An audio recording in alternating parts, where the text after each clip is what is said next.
But tell us about Swing Left. This is not a new organization, came to be in the early days of the Trump administration, Kira. What was the impetus behind it, and what are some of the goals this time around? You know, I think I learned about Swing Left in 2017 when I was feeling a lot of hopelessness and despair around what happened in 2016. I feel like, to a certain extent, you know, I was living in a dream state of being asleep. I think a lot of Democrats felt that way. And suddenly here we were in the situation that we were in. And I became very excited and hopeful about joining an organization that did all the math for me and helped me to figure out the flippable, winnable seats in the 2018 midterms. And swingleft.org is an incredible organization that really helps me to turn my despair into activism and hopefulness. And they've got a plan for the election. And as you said, a lot of these seats are going to come down to, you know, a couple thousand votes. And we really need all hands on deck here. And we're excited to talk about how people can really dig in. And Kevin, we can get into some of those specific races in a minute. But you both talk about that feeling of despair that I think a lot of Americans still feel. They go, are we going to do this again? And they kind of disengage from the process in some ways. You guys are making the case for the opposite. Yeah, that's exactly right. I feel the same thing. I get up in the morning. Sometimes I read the paper. I go, I don't know what to do about this feeling. And sometimes the impetus is just to step back and say, well, I can't do anything. But you know what? You know, this is our country. This is our democracy. These are the things that we believe in. If you get in any way active, as Swing Left will very easily steer you in that direction, you will feel better. You will. I mean, because you feel like you are, you know, taking control over, you know, your future, basically. And that's what they're so great about. And swingleft.org just makes it easy. So, Kira, let's talk about some of the states that matter this time around and what this organization is trying to do. In the House and the Senate, two very different scenarios. In the House, it's actually blue states. Right. It was New York that let Democrats down last time around. Yeah. New York and California is so key this time. But if the Democrats are going to keep the Senate, it's a couple of red states, Montana and Ohio. So what's going to happen? God, if I knew the answer to that question. What the organization is going to do. Like, what will the organization do? Well, I think that what they're really great at is learning and doing all the math about what the actual winnable seats are. And so they help people they direct volunteers, they direct money and volunteers. They train volunteers to knock on doors, to do letter writing campaigns, and to do, of course, phone banking. And all that kind of, you know, flesh on flesh, person to person talking and encouraging people to get out and vote, hopefully will be the key to winning some of these elections.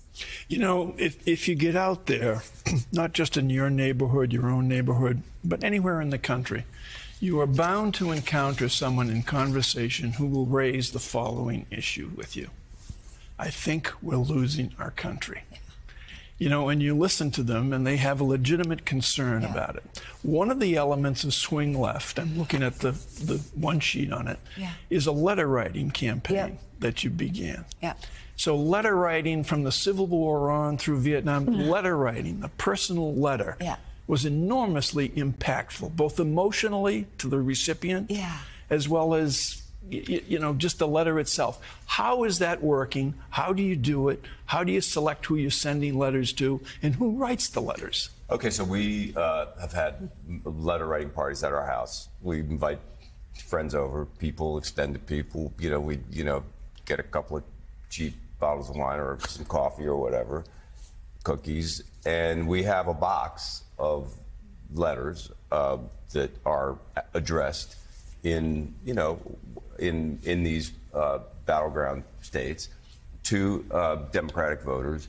You write something personal. It's really satisfying, strangely, because it is, as you pointed out, pen on paper.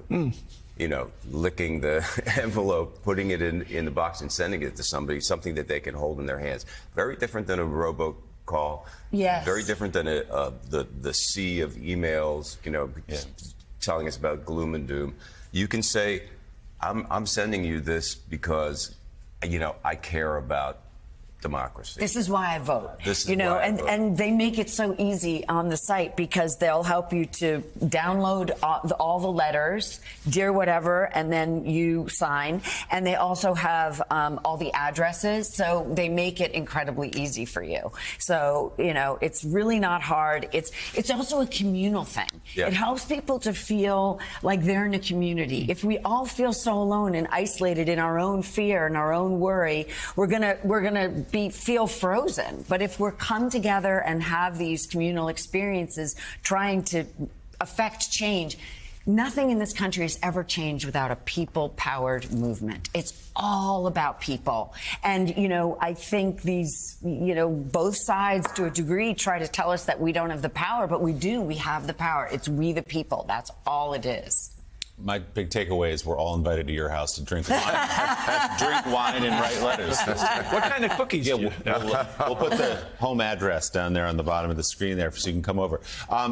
Kevin and Kira both, let's talk about how Democrats are feeling right now. Yes, it feels like a time of almost panic that Donald Trump could return to the White House, but about Joe Biden. He's not this Obama-like figure that inspires a movement and everything else. But if you look at the data, you look at how the economy's doing, you look at all of that, the country is moving in the right direction. The White House would make that case. Absolutely. I completely agree. I think he's done a really incredible job. I think the economy is thriving. And I think that he's incredible. Of course, I'm very happy about what he's done about climate. Of course, there's much more that we can do, but I'm happy he's, in the game of doing the work that needs to be done. Yeah, I think, if possible, if you just look at the issues, just focus on the issues, just focus on the things that you really care about, that mean something to you, and look at the two options there, and if you go to the issues, it's a no-brainer.